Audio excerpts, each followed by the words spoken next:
Bonsoir la gang. Ça va bien? Oui? Je veux vous entendre, là.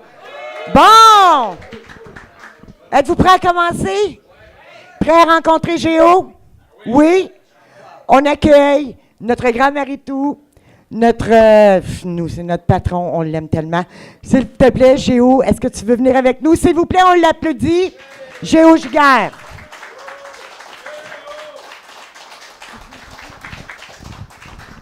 Merci à tout le monde d'être venu. Donc, nous sommes le 21 mars 2000. Vous êtes aussi fucké que moi, hein? Et c'est l'émission de Family Rock. Oui, c'est comme un peu le journal Pop Rock. On a décidé, parce que vous savez que l'émission Family Rock a existé aussi pendant quand même 8 ans. Et que aussi, on a voulu la faire revivre avec les moyens du bord. Et on a la chance d'avoir ce soir avec nous, ici au Atomic Café, le grand musicien JP Mortier. Hey! Bonjour, Géo. Bienvenue, mon JP. Merci. Alors, on va mettre nos gens dans le contexte. Moi, je te connais quand même depuis plusieurs années. J'admire beaucoup ce que tu fais, une grande qualité de musique. Et je sais aussi que tu as commencé, ton histoire remonte à loin. Mais raconte-nous un peu comment tu es venu à la musique. Wow! Hein? C'est loin, ça, là. C'est après le Japon, puis c'est après... loin, oh, c'est même avant ça, moi. C'était un soir à Arthabasca. J'avais 3 ans. Il y avait une table. Moi, j'ai toujours été un gars très artistique. Et il y avait des crayons. J'ai sauté sur la table, j'ai pris le crayon, puis comme si c'était un micro. Ça a commencé là. Hey. Mais est-ce que tu t'es aperçu rapidement, parce que lui, tu as vraiment une belle voix, là. Ça, c'est ta signature. C'est bien gentil. Quand on entend sa musique, là, on voit une voix forte, un peu que moi je comparais à Gilmour, mais ça, c'est une autre affaire, là.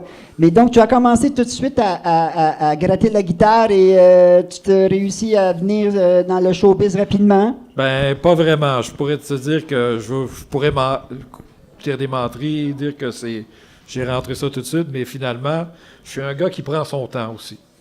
Donc, quand j'ai commencé, j'ai toujours aimé la musique. Ça, c'est depuis que, comme je te l'ai dit, depuis que j'ai aussi loin que je m'en rappelle.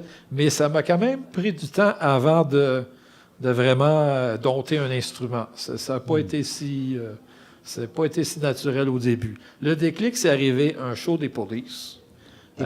À l'université, au Sepsum de l'Université de Montréal. Ouais. C'était un soir de janvier. Le premier show que je suis allé, j'avais 12 ans. Puis là, après ça, je ne regardais plus en arrière après ça. Je savais qu'est-ce que j'allais faire. Oui. C'était vraiment là le déclic. Là, je demandais, je peux-tu avoir une guitare pour Noël ou pour ma fête? Et finalement, elle est venue. Même là, ça a quand même pris du temps. Ça a pris un certain temps avant d'apprivoiser cet instrument.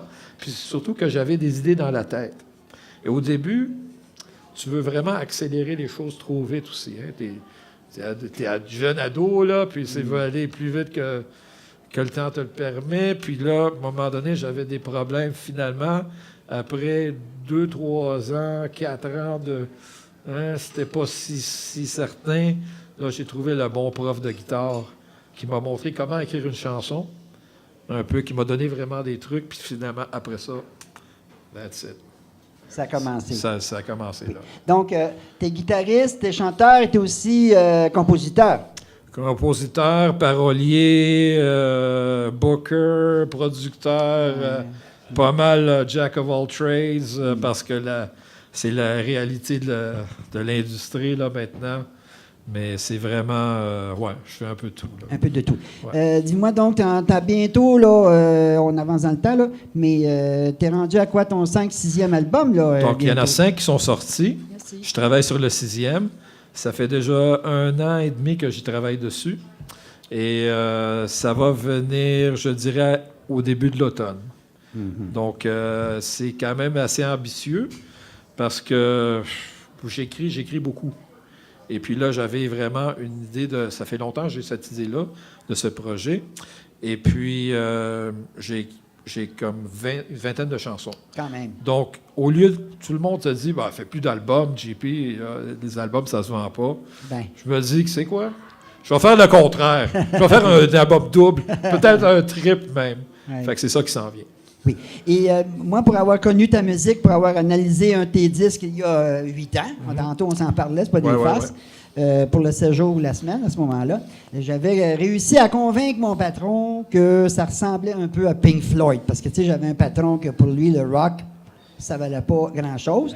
Alors, il fallait que je donne du name-dropping. Okay, du name-dropping. Puis oui, je trouvais que tu avais une voix qui ressemblait, puis tu avais un peu aussi des relents. Ça t'a inspiré, Pink Floyd t'a inspiré à quelque part?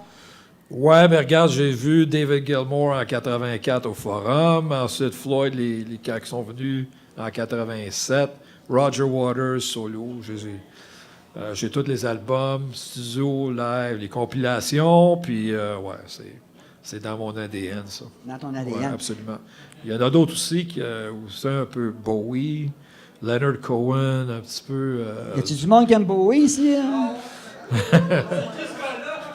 Donc, tu mélanges sur ce monde-là, tu jettes un petit peu aussi, parce que j'ai été aussi une petite influence aussi grunge, après, qui est venu après, puis je suis un gars adaptable aussi. J'écoute bien des affaires, j'écoute du Mark White, Godspeed, j'écoute du metal, j'écoute du blues, du vieux jazz. Donc, il y a un petit peu, c'est sûr que je pense que Pink Floyd, c'est peut-être la meilleure référence, parce que il y a un côté planant, il y a un côté atmosphérique aussi, mais il y a aussi des influences qui viennent de tic, tic, tic, comme une pluie sur la terre.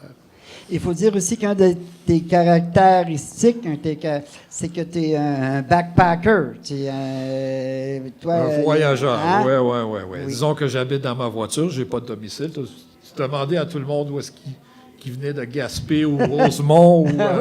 Ben moi, ma ville, c'est Hyundai Accent, puis je dors là-dedans quasiment plus souvent que dans un lit. Là. Oui. Ah, tu as un lit dans ton char? Ben, on va dire. OK.